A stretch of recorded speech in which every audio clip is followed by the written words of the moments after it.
لا الہ الا اللہ محمد رسول اللہ۔ برادران طریقت، الحمدللہ تین بڑے موقع تھے اس سفر کے اتمام کو پہنچے۔ ہماری یہاں سے روانگی ہے اور ایک دن بعد پھر اپنے گھر کو لوٹ جائیں گے۔ آپ لوگ اپنی اپنی جگہوں پر چلے جائیں گے، خیر سے اپنے اپنے علاقوں چلے جائیں گے۔ اگلے سال پھر ایک نئی کوشش ہوگی، آنے کے لیے کہا جائے گا، پھر یہاں سے کچھ کاغذی کارروائی ہوتی ہے، پھر ویزا ملتا ہے، پھر آتے ہیں۔ بظاہر تو میاں ویزا ایمبیسی دیتی ہے، اس میں تو کوئی شک نہیں ہے، لیکن یہ ہماری آمد کا ویزا جو ہے وہ خانقاہ خیریہ عزیزیہ سے شروع ہوتا ہے۔ اس کی ابتدا کیا ہے؟ اس ویزے کو بند کرانا ہے، خانقاہ خیریہ عزیزہ جانا بند کر دو، اپنی محبت کا اظہار بند کر دو، مقصد ختم ہو جائے گا۔ یہ محبت اور جذبہ وہ در حقیقت وہاں احساس کیا جاتا ہے، ان حضرات اکابر کے ہاں وہاں سے اشارہ ہوتا ہے، تو سب کام آسان ہو جاتے ہیں۔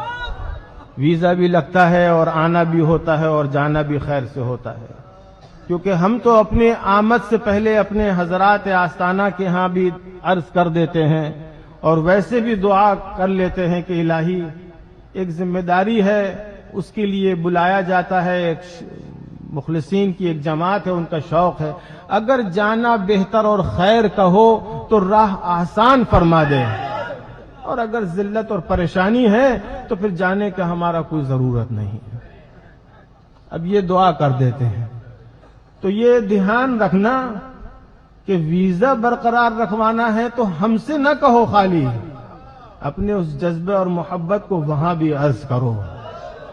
جس تعلق شیخ حضرت کھلنوی اور شیخ حضرت دہلوی، یہ جو تعلق اور تار بنا ہے نا، جڑا ہے، یہ در حقیقت فیصلہ وہاں کا شروع ہوتا ہے۔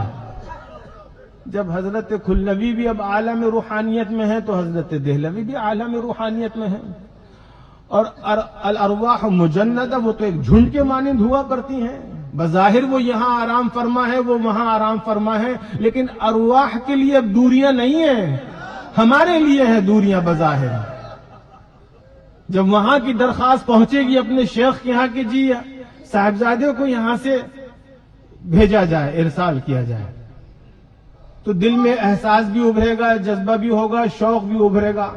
بلانے والے وہاں سے بظاہر ان کے اہل خانہ ہوں گے، وہ شوق سے کچھ کہیں گے، پھر کچھ کاغذ ہوگا، پھر وہ ایمبیسی میں داخل ہوگا، وہ سبھی کچھ ہو جاتا ہے، لیکن در حقیقت یہ رشتہ تو وہی رشتہ ہے۔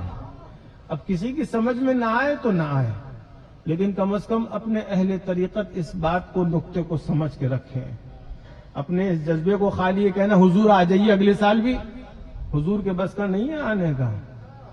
اپنی عرض کرنی ہے تو اپنے اکابر کے یہاں عرض کرو، تاکہ یاد رہے کہ ہم کس رشتے کے ساتھ مل رہے ہیں۔ جب یہ رشتہ یاد رہے گا تو اس کا تقدس یاد رہے گا، اس رشتے کا ادب احساس رہے گا، اور پھر اس کی محبت کا تو کہنا ہی کیا ہے۔ اللہ اس محبت کے تعلق کو قائم دائم رکھے اور فیض رکھے، اور سب کے لیے دل سے دعا کرتے ہیں اللہ سب کو خوش آباد رکھے، خوشحال رکھے انشاءاللہ۔ وآخر دعوانا الحمدللہ رب العالمین۔